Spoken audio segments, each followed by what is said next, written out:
Well, hello there. Well, howdy. Come on in, come on in. Sit down, sit down. Hey, thank you guys for tuning in. This is Chris with RBA News. So, JD Vance did a thing yesterday. If you guys watched JD Vance's speech, it was, I mean, his whole broadcast. Well, we all know Charlie Kirk's passed, and he had one of the biggest political shows on the internet. And it seems like this week they're actually going to be having different hosts take over for Charlie, um, in whatever way they can. And yesterday it was JD Vance, and if you didn't watch it, it's 2 hours. We'll probably go into a lot of what he talks about here today.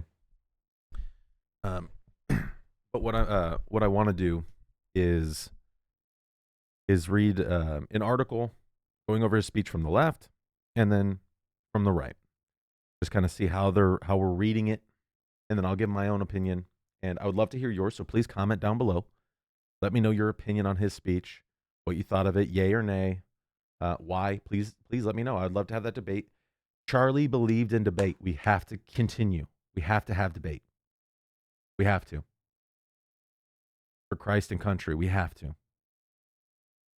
So, so this is Slate. This is a left-wing news group, and I use Ground News to check. So left. If you don't use Ground News, please do. It's amazing. It's gonna allow you to check your own biases, man. It's truly amazing. But the title of Slate: JD Vance said some pretty serious things on Charlie Kirk's podcast today. He did, because we're in a serious situation. Yeah, surrounded by prominent Trump officials plus Tucker Carlson. The vice president did not hold back. No, he did not, and he shouldn't.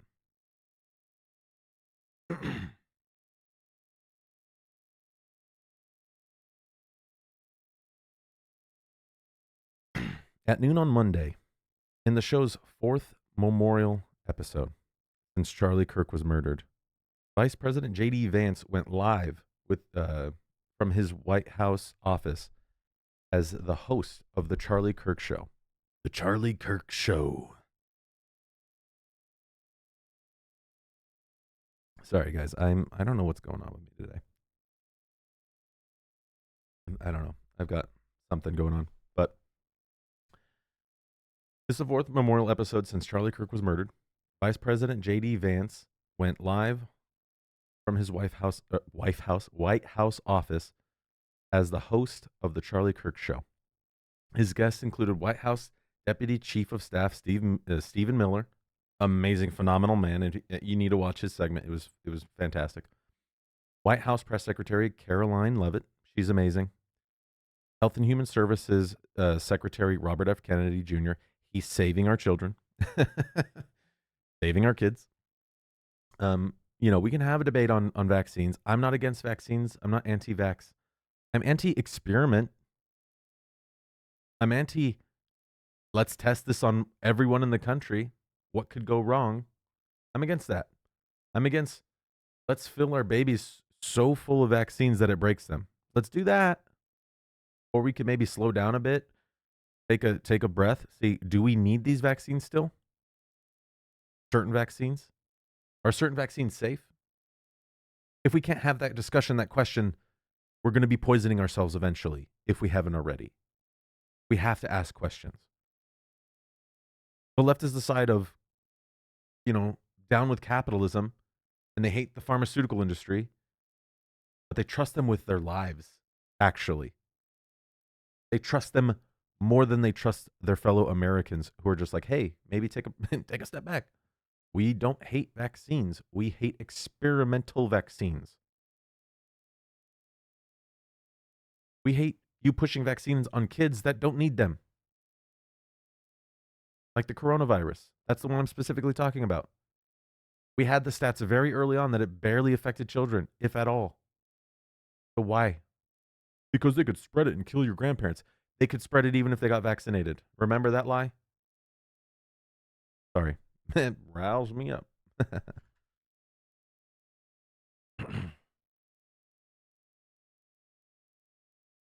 Health and Human Services Secretary Robert F. Kennedy Jr. They're trying to destroy him, by the way. I don't know if you saw his hearings like last month or last couple, like 3 weeks ago. He kicked their butts because they're liars and we can see it. But anyway, White House Chief of Staff Susie Wiles. I don't know if I pronounced that correctly. The conservative media personality Tucker Carlson. I didn't see all of it, so I missed Tucker Carlson's. I definitely want to go back and watch that. Vance promised at the beginning. It's such a picture of JD that of Ron DeSantis keeps popping up and makes me laugh. Vance promised at the beginning of the show that he and his guests would honor Kirk and discuss what he meant to the administration and to the conservative movement more broadly. And for most of the 2 hours that followed, the show did that. Vance and his powerful guests spoke of Kirk's political acumen on the campaign trail and praised his commitment to unifying the MAGA movement. These officials, plus Carlson, described Kirk as an idealist. He was. He was ultimately an idealist. He believed in the true nature of humanity and that we could fight against it and rise above it. He had so much hope. And it's our job to make sure that hope was not misplaced. He hoped and loved he hoped in the American people. And we can't let him down. We can't. I can't. You can't. If not, we get killed. If you haven't heard Tom McDonald's new song, tributing Charlie Kirk, go listen to it. It's phenomenal. We're Muses. St. Muses cowards. Oh, I listened to that to hype up for this broadcast. It makes me so enraged, filled with righteous indignation, and I get to spill that out on camera for you all to see. Are you not entertained? All right. That's a very apt quote, by the way, if you know. Vance promised at the beginning of the show that we read that. And for most of the 2 hours that followed, the show did that. Vance and his powerful guests spoke of Kirk's political acumen on the campaign trail and praised his commitment to unifying the MAGA movement. MAGA movement. These officials, plus Carlson, he's an idealist, as a friend, as a kind and tolerant human.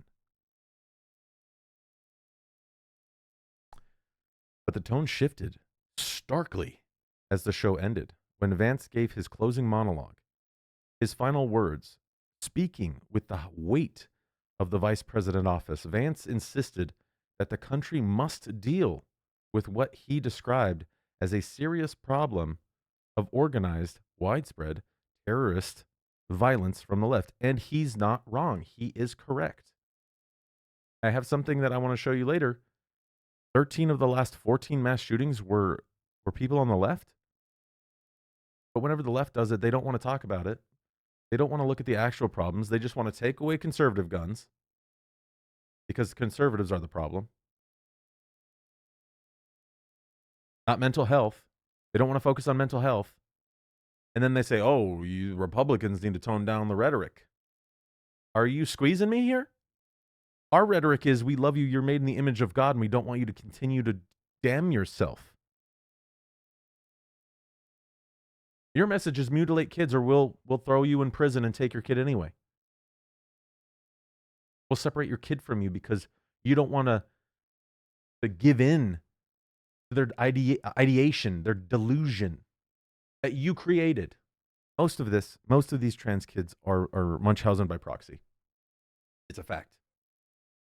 It's a fact. Statistically, it's a fact. You can't have this many unless two things are happening. I'm out of frame. Unless two things are happening. Munchausen by proxy, which if you don't know what that is, it's essentially the parents trying to convince the kids that they are sick or something.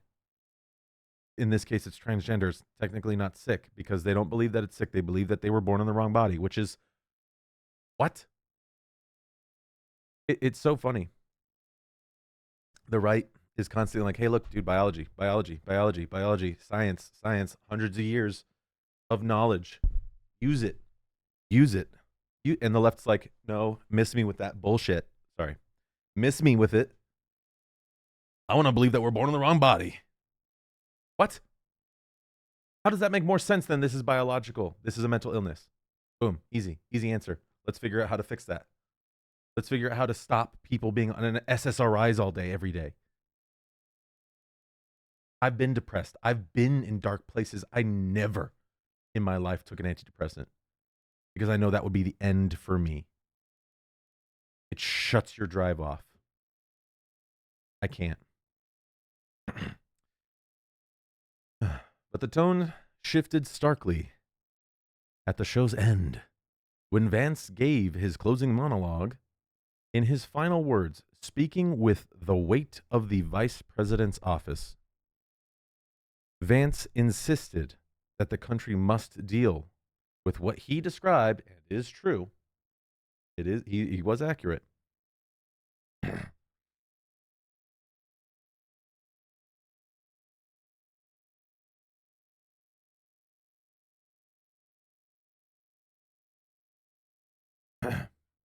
But Vance insisted that the country must deal with what he described as a serious problem of organized, widespread terrorist violence from the left, and he's not wrong. Again, the left burns down cities. How many cities did you see burned down after Kirk died? From a leftist? None. Not a single one. You saw vigil after vigil after vigil after vigil. They're still going on because he was such a good man. You know he was a godly man because of that. Only God can let a man touch that many people.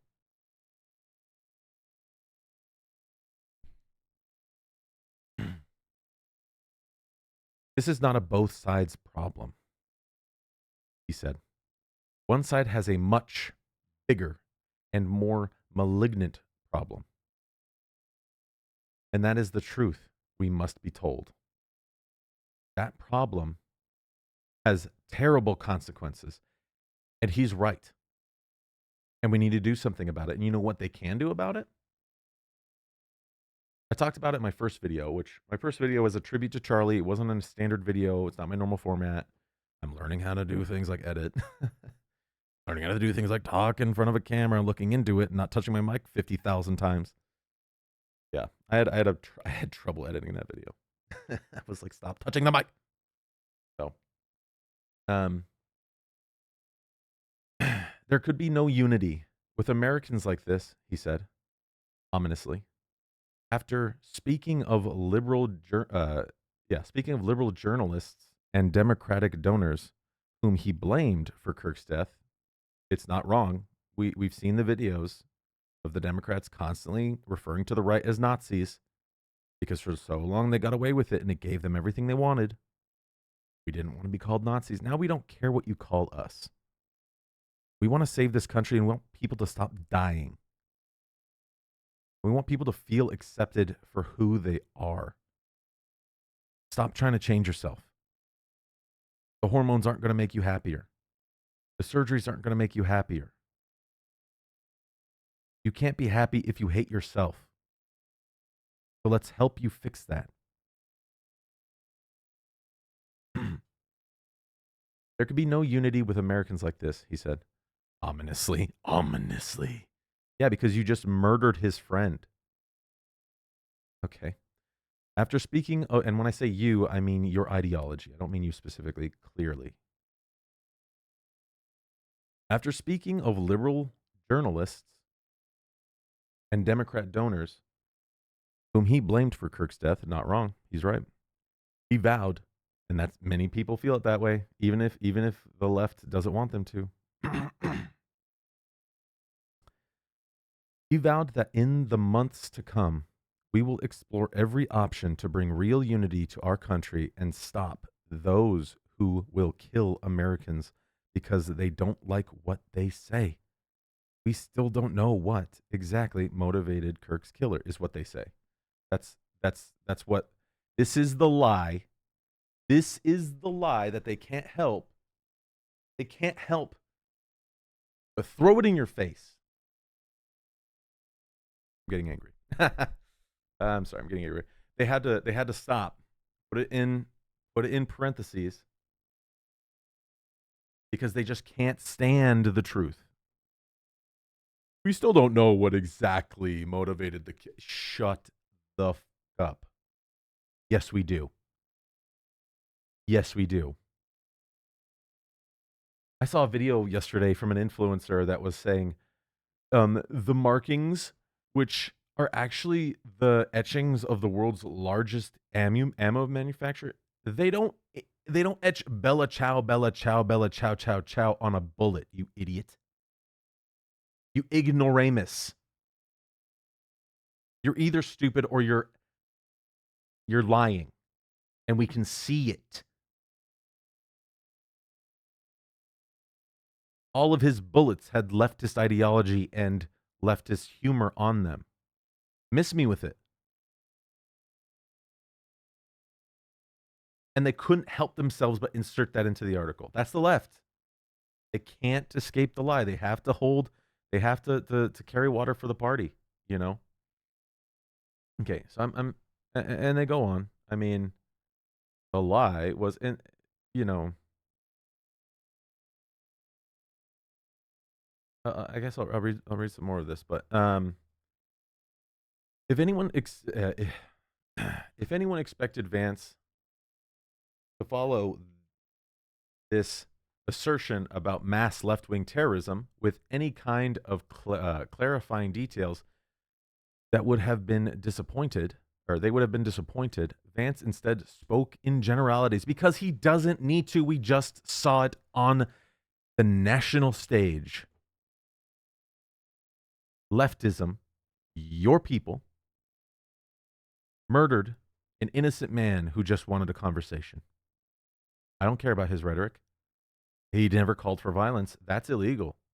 He didn't do that. All he ever did was spoke, and he spoke with respect. He always respected those he debated. And pull up a video right now. Do it. Do it. Do it. Yeah, like just pull up a video. Watch him debate somebody. You can see him do it with grace and love in his heart. Equating critical speech with violent speech. Calling people Nazis is violent. I'm sorry. You are wanting violence. It's oh, won't someone get rid of this priest? If you don't know what that is, essentially, someone says, oh, won't someone get rid of that priest? Someone goes, kills them, kills that priest, comes back, says, hey, I killed the priest. You go, oh my gosh, why would you do that? Well, because you told me to. No, I didn't. It's so they can deny it. If you hear them say that, it's so they can deny it. He began his concluding monologue by describing an article from the progressive magazine The Nation. The article, which had critiqued Kirk's political legacy, lied about a dead man. Vance said the lie was in describing Kirk as saying black women do not have brain processing power to be taken seriously in reality. And that's not what he said. If you watch the video, he's saying DEI is not the answer. We shouldn't be hiring people based on their skin color because you're going to get people who aren't qualified for that job. It makes sense. If you want the best of whatever profession you're trying to hire for, go for the best person for the job. That's it. That's all you look at. You don't look at their skin color. That should be nothing to you. That should be completely irrelevant.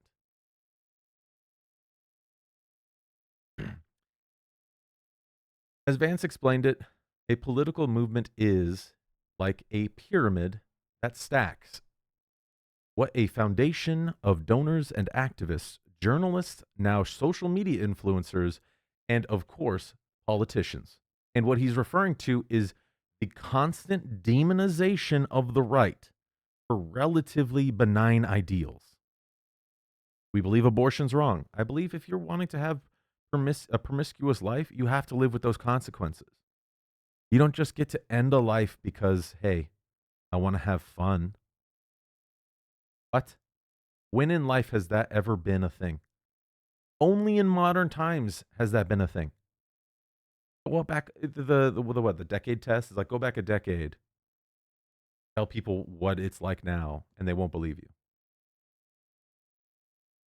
Abortion up until the moment of birth, which if you've seen the videos of how that's performed, it's animated, it's not real. You don't actually see anything. I think there are real ones, but I'm not going to look at those because that's demonic.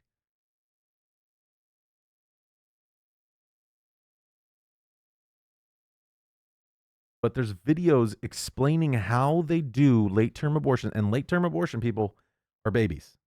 They're full-on babies. They can survive outside the womb, but irresponsible people want to be irresponsible. And the organization that was created by a eugenicist who wanted to get rid of black people, Planned Parenthood, look it up. She wanted it. She wanted a Planned Parenthood and abortion clinic on every corner of black neighborhoods. She wanted to get rid of African Americans, and African Americans, unfortunately, are some of the highest rates of abortion in the country.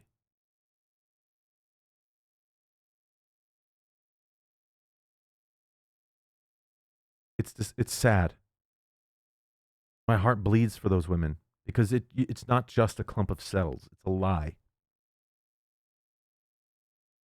And they may not admit it because of their ideology, but it affects them when they do it. How could it not? Women are the only creatures on earth, females, women. If you don't know what a woman is, I can't help you. Read a book. Women, they're the only ones they're the only ones of us that get to collaborate with God in the creation of life. I don't get to do that. I'm a man. We don't ever look at pregnancy, child rearing as a blessing, as something that you get to do. You get to have this insane connection with another human being that I will never get to have. That's pretty awesome. We should celebrate that. We shouldn't kill them. We shouldn't demonize it. We shouldn't say, oh, you should choose your work life over your baby. Oh, your work's going to make you happy. No, what's going to make you happy is your 3-year-old girl running up to you and jumping into your arms. The happiest person in the world just to see you. Just you. All they need is you. Makes me sick. I'm not going to say that I haven't been in relationships in the past and I've had scares. I'm not perfect. But I never, ever would advocate for the ending of my baby. Period. Period. That would never be me. Miss me with it. Miss me with that bullshit. Sorry.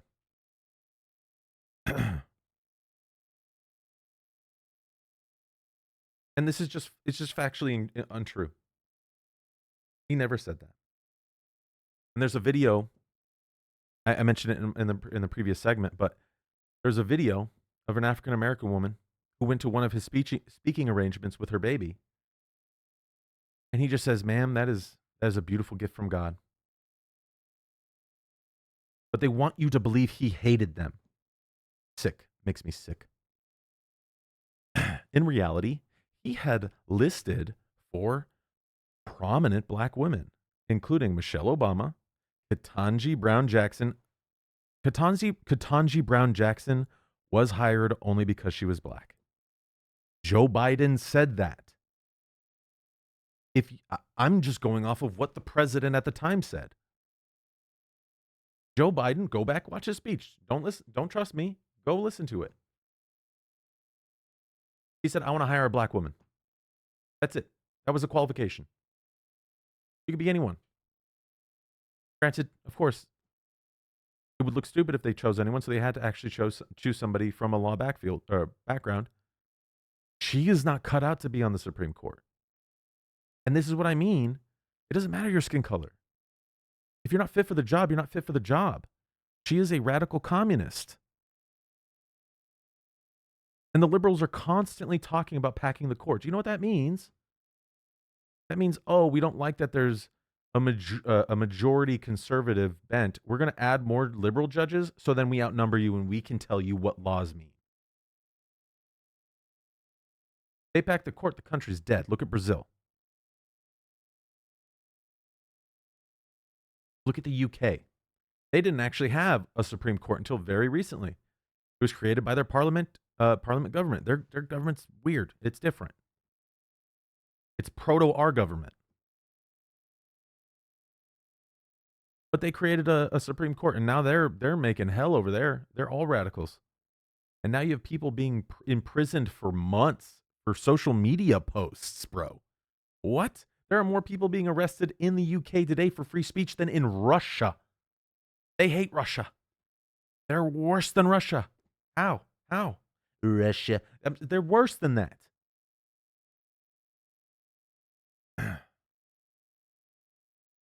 Ketanji Brown Jackson, who he said benefited from affirmative action. Not wrong. That's an opinion. You can have an opinion. This is the United States. You can have this opinion. And if you look at her rulings, it's crazy, man. Just ignoring precedent, ignoring basic language. Anyway, you should read some of her. You don't have to read all of them. You don't have to read everything. You don't even have to read a whole one. Just read a paragraph from one of her decisions, man. It's crazy. Well-funded in because they do not have the brain processing power to otherwise be taken really seriously. And that's so out of context. It's laughable. Well-funded institutions of the left lied about what he said so as to justify his murder. Yes. Yes, they do and have and are. They did. They are. I can't look at a liberal broadcast network talking about Charlie Kirk where they don't try in some way to justify his death.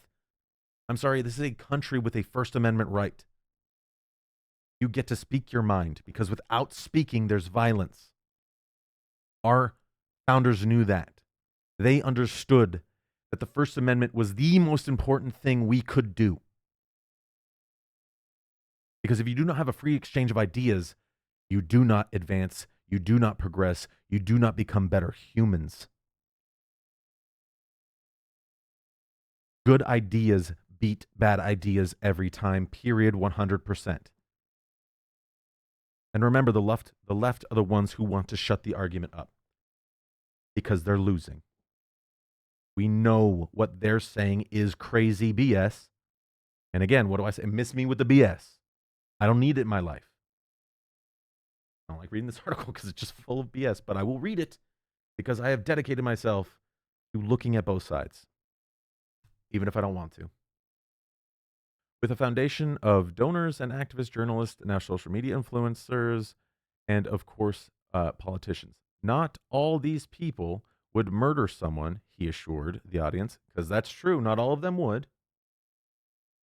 But by celebrating the murder, apologizing for it, and emphasizing not Charlie's innocence, what? And emphasizing not Charlie's innocence. So we have to argue for his innocence now. Guilty till proven innocent. But the fact that he said things they don't like. Many of these people are creating an environment where things like this are inevitably going to happen. He's not wrong. It was a strange place for the episode to have gone after 2 hours of praising Kirk for his practice of welcoming debate. Never mind the wall sign highlighted in the show's opening graphics that says, "Warning: Do not play well. Do not play well with liberals," because it doesn't. That's all. It's saying it's going to trigger you. You're not going to like these ideas because we had a decade of hearing your ideas and knowing how stupid they are.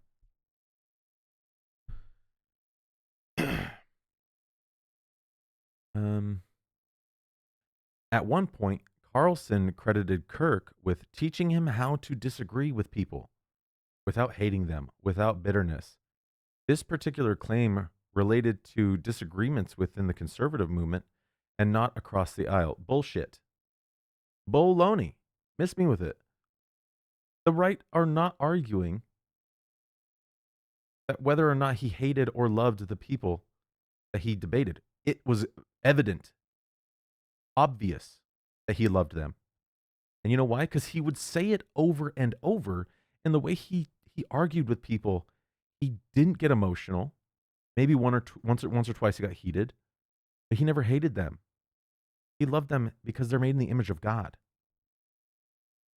That alone makes him love them. Period. So miss me with it. But Kirk himself hadn't been opposed to tapping into political frustrations to accuse people on the left of being dangerous. That's true. You cannot. They're saying that you can't call somebody dangerous and not hate them. If you have a child that's mentally unwell, that's a danger to themselves or others, you still love them, but they are dangerous.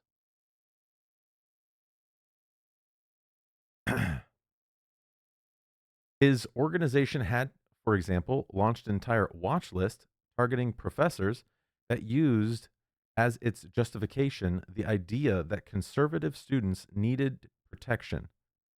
Vance did something similar in arguing viewers to report anyone celebrating Kirk's death to their employment.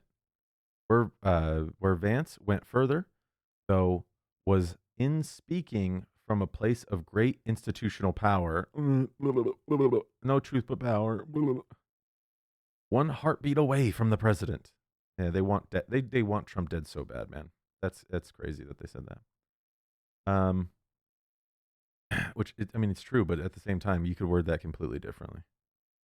And it's like the wording is crazy after everything that just happened and what this is about. Tone deaf to the nth degree. And in slotting critical political speech into the same category as actual domestic terrorism, he did not make it clear in his comments what he meant by indicating he would root out the violence. Yeah, because they're still working on that genius. You think they just came up with a plan already? They're mourning their friend. Gosh. But by making critical speech inherently dangerous and by promising to stop the danger, he seems to be laying the groundwork for some sort of, I don't know, political crackdown. They want you to think they're authoritarians so bad that they can't stop for 2 seconds. St. Paul tells, this is Vance, St. Paul tells us in the book of Ephesians to put on the full armor of God.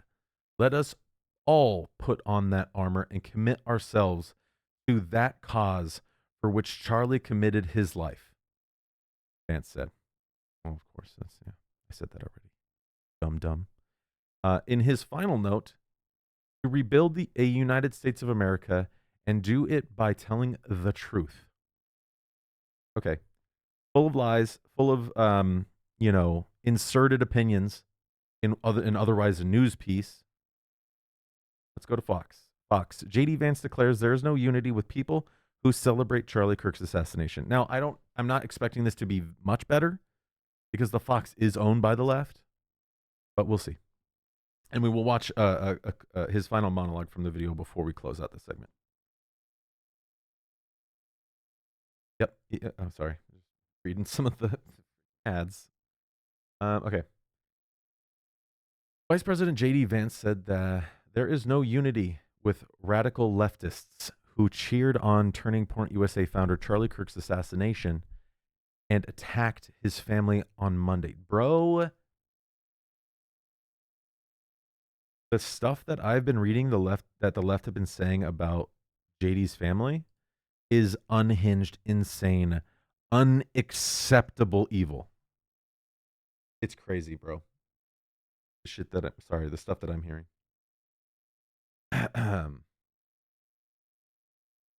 Vance filled in for his dear friend on Kirk's program, The Charlie Kirk Show. Yeah, I love that they didn't even mention that in the other article, that he was his dear friend.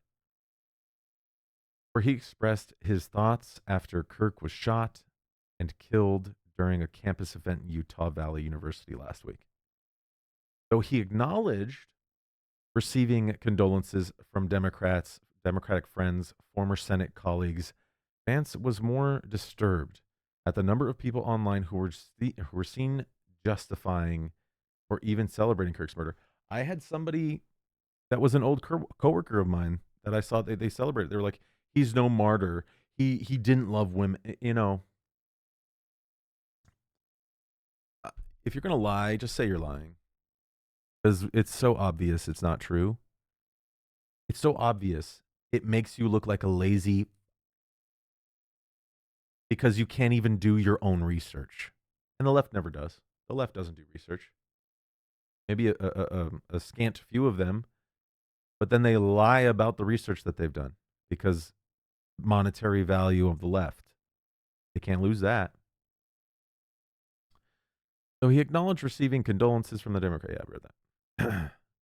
He sympathizes with several calls for political unity in the aftermath, but declared real unity can be found only after climbing the mountain of truth and acknowledging a problem of political violence growing on the far left. And it is growing. Again, 13 of the last 14 mass shootings were all leftists, all people of the left persuasion.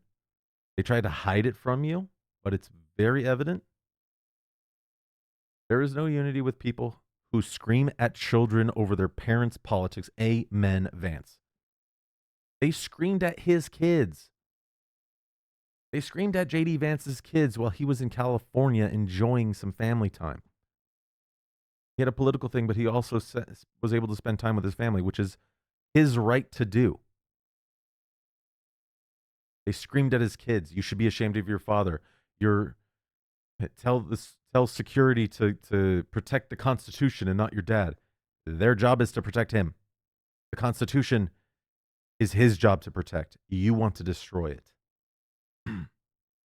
There's no unity with someone who lies about what Charlie Kirk said in order to excuse his murder, and they have been doing that. They've been saying, "Oh, well, hate breeds hate." Didn't have a hateful bone in his body, from what I could tell. There is no unity with someone who harasses an innocent family the day after the father of the family lost their dear friend. Amen. There's no unity with the people who celebrate Charlie Kirk's assassination. Amen. There's no unity there. You can't have unity with that. That's evil. We do not unify with evil. We do not tolerate evil. Vance added, and there is no unity with the people who fund these articles, who pay the salaries of the terrorist sympathizers, who argue that Charlie Kirk, a loving husband and father, deserved a shot to the neck because he spoke words with which they disagree. And it's right. To them, the truth is like the sunlight. It burns them like vampires. They can't handle it. And they're living in such a backwards, fake, upside down reality that it's causing them to become violently insane. I am desperate for our country to be united in condemnation of the actions and the ideas that killed my friend, who's his friend. I want it so badly that I will tell you a difficult truth. We can only have it with people who acknowledge that political violence is unacceptable, and it is. It's unacceptable. You lost. If you get to that point, you lost the argument. You're done. We can only have it with people who acknowledge that political violence is unacceptable. And when we work to dismantle the institutions that promote violence, and terrorism in our country, Vance said. In the aftermath of Kirk's murder, there have been several reports of people ranging from media analysts to teachers to doctors, people who are supposed to have, who took the Hippocratic Oath, are celebrating this. Monsters, liars, and they should be fired. I don't want a doctor who would celebrate my death for the views that I have? Bro, what? If Joe Biden died, I wouldn't celebrate. I'd be this is a tragedy.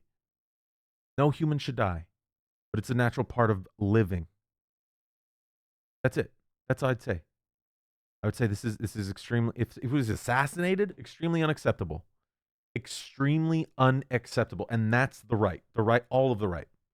Maybe outside of a fringe few, but on our side, that's the fringe. On the left, that's the majority. I can't tell you how many sickening posts I've seen of people even just mildly justifying it. Well, he breeds hate. So go figure. What? I'm sure that you have said some pretty awful shit in the past too. Does that mean you get to die? Does that mean you have to die? Is it a death sentence? Should we all just be born without tongues? The discerning man who controls his own tongue. Or we can speak evil into this world. I don't even know what I'm quoting right now. That's just what that came to me. It's a man who knows the strength of his words. The left doesn't. They called Charlie Kirk a Nazi so they could kill him. They didn't kill him because he was a Nazi. They loved George Soros. George Soros was a Nazi. An actual bona fide Nazi. There's a picture of him in an SS uniform. And it makes sense that he's breeding this ideology. He is getting DAs into office that let criminals go 14 times and stab an Iranian refugee in the neck. That's the evil we're contending with. And it's one-sided, heavily. We all know it. We see it. And this article is going to say much what the other one did, but actually have some tact and taste. Oh, that was it. Okay, that was the end of the article. So we're going to actually watch his closing monologue because it's powerful, and I think we need to watch it together. I will react, and I will give my piece. I'll say my piece. And this is Paul. I'm going to use his post. This was the finest and most consequential political speech of my lifetime. I have never seen anything like this, people. I'm 33. I've been politically activated for about a decade. First on the left, now on the right. Now champion for God. For Charlie. This was the finest and most consequential political speech of my life. It was what Americans needed to hear. This is amen. J.D. Vance earned my vote. Thank you. Thank you, J.D., future president of the United States. Justice for Charlie is coming. I thought about clipping this, but honestly, it's the most consequential speech of our time, and you all need to watch it in full, and we're going to do just that right now, okay? Shortly after Usha and I left Charlie's family and Charlie's remains in Arizona, Turn it up. I read a story in The Nation magazine about my dear friend Charlie Kirk. Now, The Nation isn't a fringe blog. It's a well-funded, well-respected magazine whose publishing history goes back to the American Civil War. George Soros' Open Society Foundation funds this magazine, as does the Ford Foundation and many other wealthy titans of the American progressive movement. The writer accuses Charlie of saying, and I quote, "Black women do not have brain processing power to be taken seriously." But if you go and watch the clip, the very clip she links to, you realize he never said anything like that. And that's important. When they tell you something, never believe it at face value. Never. Do your own research. You can hear what they have to say. You can take in that information, but don't categorize it till you do your own research. Was that the truth? Was that the lie? What are they trying to make me feel? What are they trying to make me do? What are they trying to make me think? If you read 1984, thought control. They want you to be afraid of thinking what they don't want you to think. Continue. Like that. He never uttered those words. Ever. He made an argument against affirmative action as a policy. He criticized a specific Supreme Court justice as an individual. He never said anything about black women as a group. He made an argument for judging people of all races and backgrounds by their own individual merits. We should be promoting the best of the best of the best. That's how you become the best of the best of the best. Not, oh, we need to hire more people of this racial background because diversity. Diversity isn't the most important thing, especially when you're trying to make things work and trying to have things work for a long time. This country's only gotten as far as it did because of merit. People crossed to the ocean without even a vision of what the future is. Just that I know there's a future. And they went. And then once they did make a civilization, they went west. I don't know what's over there, but I want to find out. That's America. That's American. That's Americanism. And do you think somebody who wasn't cut out to do that could do that? No. It takes great people to do something like that. We are founded on such great foundation, yet we spit on it and tear it down as much as possible. It makes me sick. Continue. The very evidence she provides, this hack of a writer, shows that she lied about a dead man, and yet she wrote it. An esteemed magazine published it. It made it through the editors, and of course, liberal billionaires rewarded that attack. Of course they did, because it's their side, and it's a side thing for them. Doesn't matter what truth is. Now, of course, even if Charlie had uttered those words, it wouldn't mean that he deserved his fate. But consider, and that's a huge point. Even if he did say that, I wouldn't advocate for his death. His death is not justified. Period. As long as you're alive, your mind can be changed. As soon as you're dead, it's over. Your fate is sealed. You go one way or the other.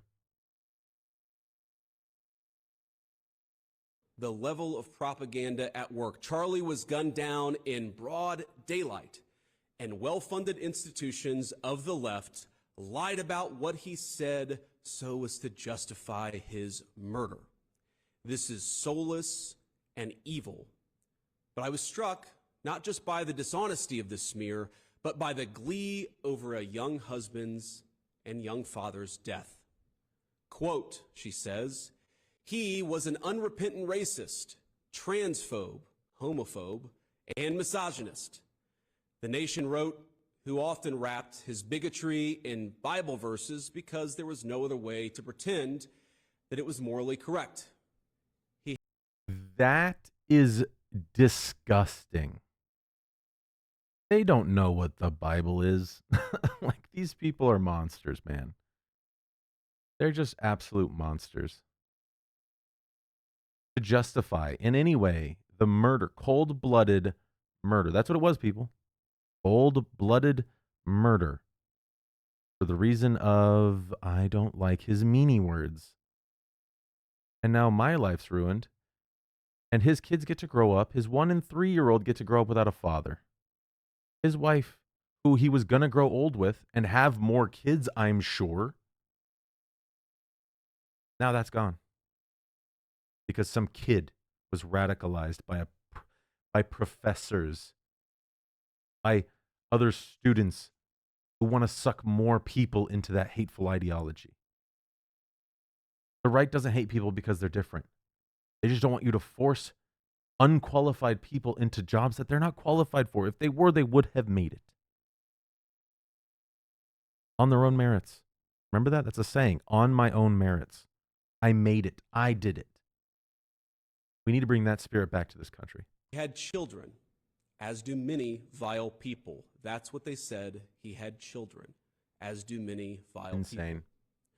Now, hours before this smear was published, my wife and I had the honor of escorting Charlie's body back to his home in Arizona. It was moving. We took his wife, Erica, we love you, his parents, his Man. sister. Brother, I can only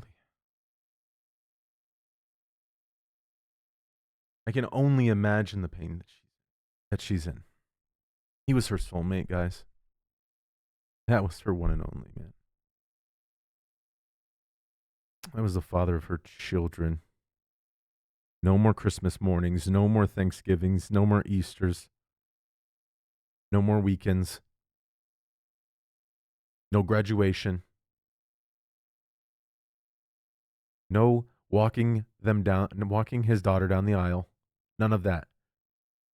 None of it. All that life that was left to live, it's left undone. And a few of his best friends with us. And as they offloaded Charlie's casket from Air Force Two, I worried that Erica would collapse with grief. Now, I'm a very lucky husband to a very wonderful wife, but I have never been prouder of my wife than that moment as she held Erica in Erica's very darkest hour. And I thought of Erica as I read that disgusting attack on Charlie. He had children, as do many vile people. Disgusting. Disgusting. The person who wrote that article should be ashamed and shunned from society. I'm sorry. I don't care anymore. I don't. That's disgusting. That's what they said about him. I said the Lord's Prayer. Our Father who art in heaven, hallowed be thy name. Thy kingdom come, thy will be done on earth as it is in heaven. And I asked Usha what Erica had said to her earlier in the day in a private moment, and I asked Erica's permission to share this. My wife told me, she asked me for advice. Erica asked me for advice on how she should tell her children that their father had been murdered.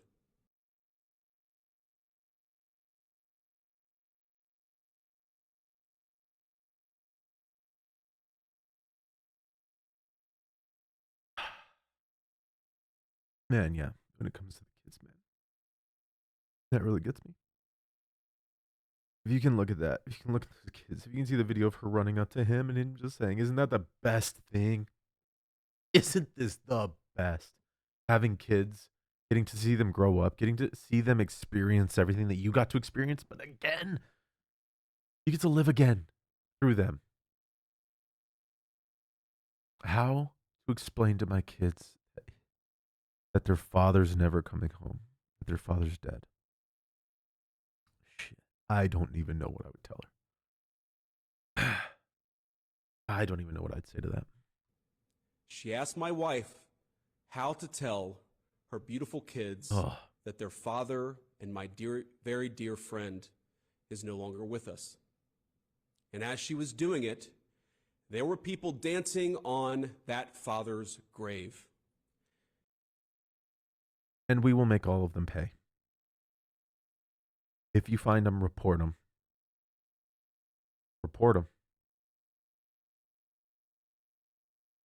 If you find someone celebrating this, you don't have to agree with him, but you don't get to celebrate it. No, no, no. Not in this country, not anymore. We will hold you to account. Now, I have heard many calls in the last few days for unity and for healing in the wake of Charlie's assassination. You have no idea how desperately I want that, how gratified I was when Democratic friends and even former Senate colleagues reached out to offer their condolences to me. I'm so thankful. And I know there are so many like them all across our great country. And it's funny that they keep trying to say that he's not providing any proof. They want it to seem as if no Democrats are sad that Charlie died. Lunacy. Farce. Evil. It's fucking evil. Sorry. I am desperate to wrap my... We can't have unity with people who want us dead. Because they killed Charlie for the same beliefs that I have, the same beliefs that you have if you're watching this. They want you dead. And they will dance. And even if they maybe don't want you specifically dead, they would dance on your grave. They would yell at your kids. They would tell your kids, well, I guess he's not going to walk you down the aisle. I've seen that. Satan is real, guys. Evil's real. And just like the Pirates of the Caribbean, you better start believing because it believes in you. Because it does. It really does. And the people on the fence, oh, I'm not taking any side. The devil owns the fence too. So have fun with it. My arms around them as we all unite to condemn political violence and the ideas that cause it. Psalm 133 tells us, "Behold how good and how pleasant it is for brethren to dwell together in unity. It is like the precious ointment upon the head." Oh, how badly have I craved that precious ointment in recent days, and I believe we can have it. But first, we must tell the truth. Yep. It's the only way to honor Charlie, for what was he, if not a man who told the truth in every place, in every environment? Now, the most important truth Charlie told is this, that long ago a man, begotten, not made, came down from heaven, and by the Holy Spirit was incarnate of the Virgin Mary and became man. For our sake, he was crucified under Pontius Pilate and suffered death and was buried and rose again on the third day. Charlie believed, as I do, that all the truth he told flowed from that fundamental principle. I really do believe that we can come together in this country. I believe we must. But unity, real unity, can be found only after climbing the mountain of truth. And there are difficult truths we must confront in our country. One truth is that 24% of self-described, quote, very liberals believe it is acceptable to be happy about the death of a political opponent, while only 3% of self-described very conservatives agree. 3%. I'll let you know where I stand. It's not acceptable. It's not acceptable. Is too many, of course. Another truth is that 26% of young liberals believe political violence is sometimes justified, and only 7% of young conservatives say the same. Again, they're radicalized in the schools, guys. That's where they get these ideas. That's where they get these ideas. Words are violence. Cool. Too high a number. Colleges. In a country of 330 million people, you can, of course, find one person of a given political persuasion justifying this or that or almost anything. But the data is clear. People on the left are much likelier to defend and celebrate political violence. This is not a both sides problem. If both sides have a problem, one side has a much bigger and malignant problem, and that is the truth we must be told. That problem has terrible consequences. The leader of our party, Donald J. Trump, escaped an assassin's bullet by less than an inch. And the reason why this is so much more impactful to people, so much more impactful to me than when Trump got shot, I had a fire in me when Trump got shot. When he got grazed in the ear. But it's almost expected for politicians that there will be people who try to hurt them. That's why we have security. That's why we have secret security or Secret Service. Because people will try to kill them. We understand that as a reality. Charlie Kirk wasn't a politician. He was a man. He was a guy who liked to speak with people who disagreed with him and try to find common ground. That's what he did. Just because you don't like what he was saying doesn't mean you get to kill him. Crazy. You're crazy. Continue. Our House Majority Leader, Stephen Scalise, came within seconds of death by an assassin himself. And now, the most influential conservative activist in generations, our friend Charlie, has been murdered. This violence, it doesn't come from nowhere. Now, any political movement, violent or not violent, is a collection of forces. It's like a pyramid that stacks on top, one support on top of the other. That pyramid's got a foundation of donors, of activists, of journalists, now of social media influencers, and of course of politicians. Not every member of that pyramid would commit a murder. In fact, over 99% I'm sure would not. But by 99%? 99%? What does it say? 70% or something like that? Are okay, or 51% of Democrats are okay with political violence? You just said it. You just stated it. celebrating that murder, apologizing for it, and Maybe emphasizing I not was Charlie's misheard. innocence, but the fact that he said things some didn't like, even to the point of lying about what he actually said. Many of these people They have to lie. They have to lie about what he said because he was such a good guy. are creating an environment where things like this are inevitably going to happen. A couple of months ago, I headlined a fundraiser in Southern California, and since we'd be out there anyways, my wife and I decided to take our kids to Disneyland one weekend. We had fun, and to be clear, most of the guests said very nice things, or they just left us alone. But there was a loud and very vocal minority that would shout at my children, who were 8, 5, and 3, whenever they got the opportunity.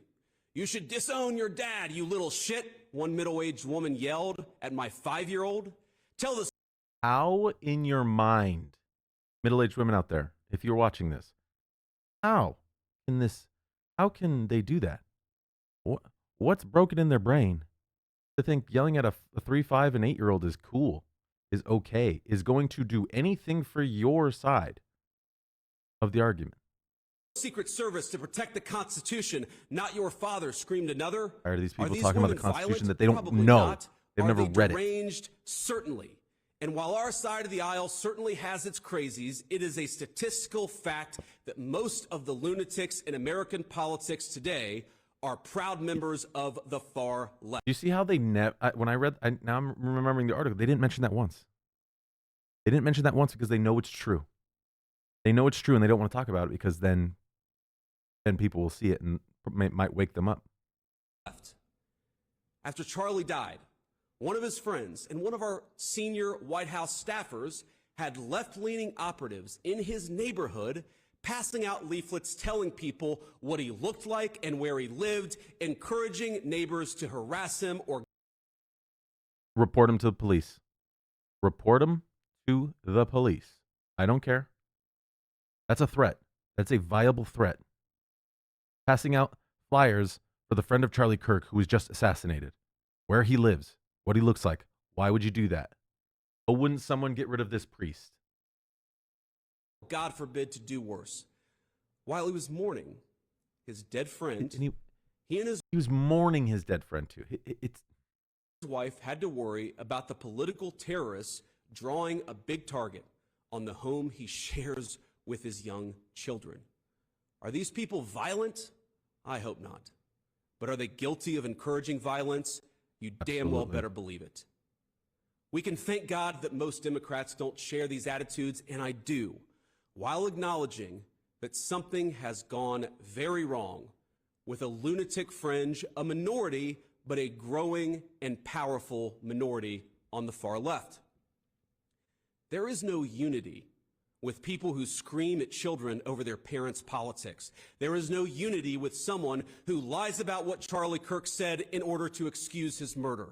Yep. There is no unity with someone who harasses an innocent family the day after the father of that family lost a dear friend. Amen. There is no unity with the people who celebrate Charlie Kirk's assassination. And there is no unity with the people who fund these articles, who pay the salaries of these terrorist sympathizers, who argue that Charlie Kirk, a loving husband and father, deserved a shot to the neck because he spoke words with which they disagree. Did you know that the George Soros Open Society Foundation and the Ford Foundation, the groups who funded that disgusting article justifying Charlie's death, do you know they benefit from generous tax treatment? They are literally subsidized by you and me, the American taxpayer. And how do they reward us? By setting fire to the house built by the American family over 250 years. I am desperate for our country to be united in condemnation of the actions and the ideas that killed my friend. I want it so badly that I will tell you a difficult truth. We can only have it with people who acknowledge that political violence is unacceptable, and when we work to dismantle the institutions that promote violence and terrorism in our own country. Yep. Now, our government, you heard me talk to Stephen Miller about this, will be working very hard to do exactly that in the months to come. We're not always going to get it right. We will sometimes move more slowly than you would like. We will sometimes move more slowly than I want us to. But I promise you that we will explore every option to bring real unity to our country and stop those who would kill their fellow Americans because they don't like what they say. But you have a role too. Civil society, Charlie understood this well, is not just something that flows from the government. Yep. It flows from each and every one of us. It flows from all of us. So when you see someone celebrating Charlie's murder, call them out. Yep. And hell, call their employer. Shout We them don't out. believe in political violence, but we do believe in civility. In And there is justice. no civility in the celebration of political assassination. Get involved. Get involved. Get involved. It's the best way to honor Charlie's legacy. Start a chapter of TPUSA or get involved in the one that already exists. Yep. If you're older, volunteer for your local party, write an op-ed in your local paper, run for office. I can't promise you this is going to be easy. I can't promise you that all of us will avoid Charlie's fate. I can't promise you that I will avoid Charlie's fate. I pray But that doesn't the happen. way to honor him is to shine the light of truth like a torch in the very darkest places. Go do it. We owe it to our friend to ensure that his killer is not just prosecuted but punished. And the worst punishment is not the death penalty, but the knowledge that Charlie's mission continues. It doesn't after end with him. He's gone. It only got stronger. St. Paul you tells idiots. us in the book of Ephesians to put on the full armor of God. Full armor. Let all of us put on that armor and commit ourselves to that cause for which Charlie gave his life, to rebuild a united States of America, and to do it by telling the truth. Wow. Wow. And I completely emulate what Paul says here. This was extremely powerful. That's one of the best speeches I've ever heard from a politician. Like, period, hands down. Hands down. That was amazing. And you know what? I agree with everything he said. The left is causing the violence. We can all see it. You can't hide it anymore. We know it. Now it's time for the government to do something. Something about these radicalization, indoctrination camps, aka colleges. Something needs to be done. These teachers who are constantly online saying that they're going to, brainwash the children of conservatives. That needs to end. We need to get rid of those people. Not violently, but like get them fired. We can't tolerate this. This is no, period. This is the line, and we don't budge. We keep pushing. And if you're a person who wants to destroy our nation, well, we'll fight you to the end. With our words, with our actions.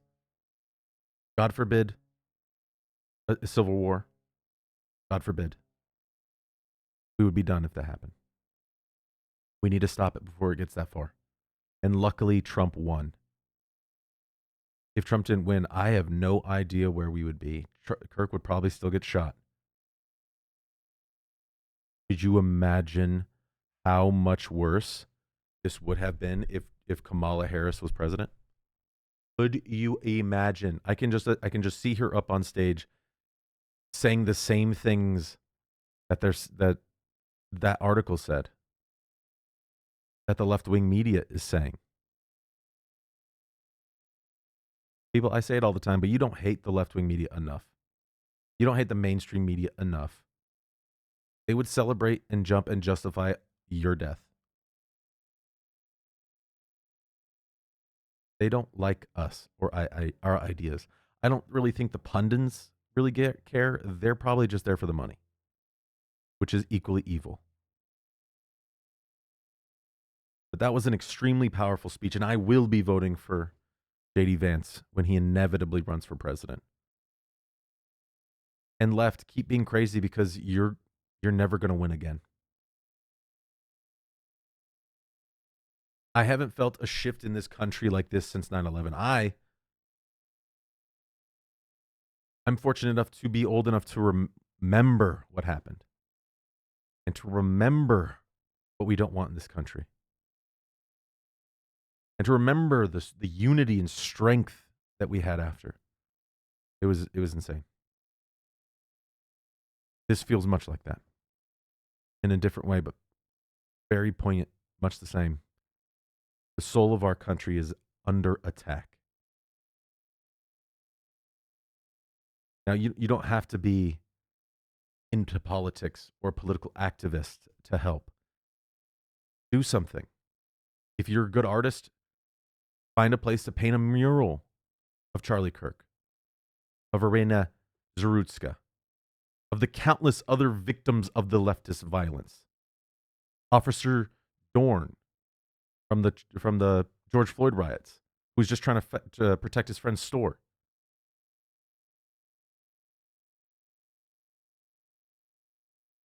They came so close to destroying us, and we only just realized how close they got. I think I'm going to end it there. I'm going to try to do another segment later today. I do currently still have another job, so I have to go to that. But I will try to do a couple more this afternoon, and I'm going to try to get these up today before 12. But if I don't, Pacific Standard Time, if I don't, forgive me. I'm just one man trying to make it happen. And I'm going to keep doing this, and I'm going to keep going, and I'm going to keep speaking because that's what Charlie would want. You killed him, and you just made a million more Charlie Kirks. And I pray, God, that you help us save this nation. Use your will and work within us to bring this country back to God. Now I'm going to read a Bible verse, not super quick, just or not super long, just a quick one. But I think it's poignant for those who ignore the true tenets of Christianity, who ignore the rejection of evil, who are the Pharisees of our day. Luke 9:26. Whoever is ashamed of me and my words, the Son of Man will be ashamed of them when he comes in his glory and in the glory of the Father and of the holy angels. Jesus didn't accept everyone because he understood the fundamental truth that we are evil at our core. We need help. We're fallen beings.